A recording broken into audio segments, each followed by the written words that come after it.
જો અમે ફાઇનલી પહોંચી ગયા કે જે જગ્યાએથી અમારે ક્રૂઝમાં બેસવાનું તો એ ટર્મિનલ પર પહોંચી ગયા.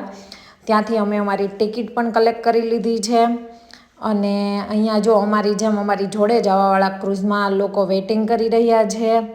અને કેટલાક લોકોને એક કન્ટ્રીમાંથી બીજી કન્ટ્રીમાં ગાડી લઈ જવી હોય તો એ લોકો અંદર પાર્ક કરતા હતા. ઘણાએ આપણે ત્યાં છે જ ને સુરતથી ભાવનગર ચાલે છે, એવી જ રીતે અહીંયા પણ આ ક્રૂઝ છે કે જેમાં લોકો પોતાની વસ્તુઓ અવરજવર કરવા માટે લઈ જાય. આ ક્રૂઝમાં અમારે બેસવાનું હતું અને ઓપન ડોર થતાં અમે લોકો અંદર જતા રહ્યા. સીધા જ અમે 7મા માળે પહોંચ્યા અને ત્યાંથી અમારે બીજા માળ ઉપર અમારો રૂમ હતો, ત્યાં જવાનું હતું.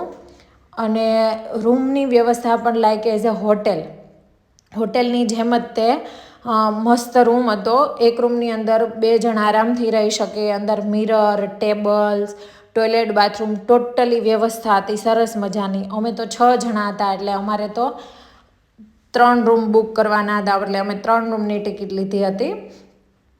અને સરસ મજાની લોબી હતી કારણ કે આની અંદર 2000 સમથિંગ રૂમ હતા અને આવી રીતે રૂમનું ડિવિઝન થયેલું હતું.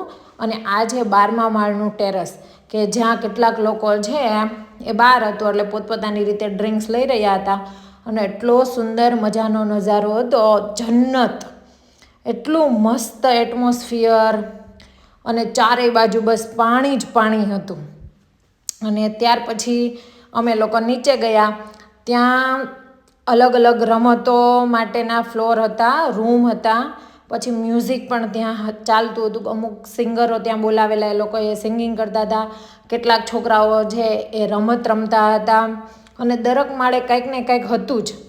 અને અહીંયા એક મોટી રેસ્ટોરન્ટ, જો કે આવી તો ઘણી બધી 8 થી 10 રેસ્ટોરન્ટ હતી.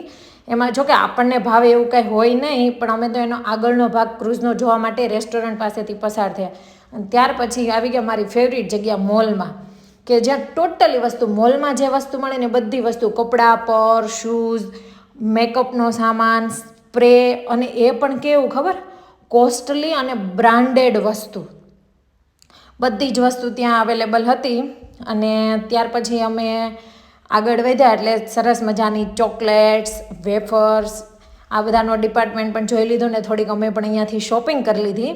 અને પછી તો સાંજ પડી જવામાં આવી એટલે મસ્ત અમે સનસેટનો નજારો જોયો.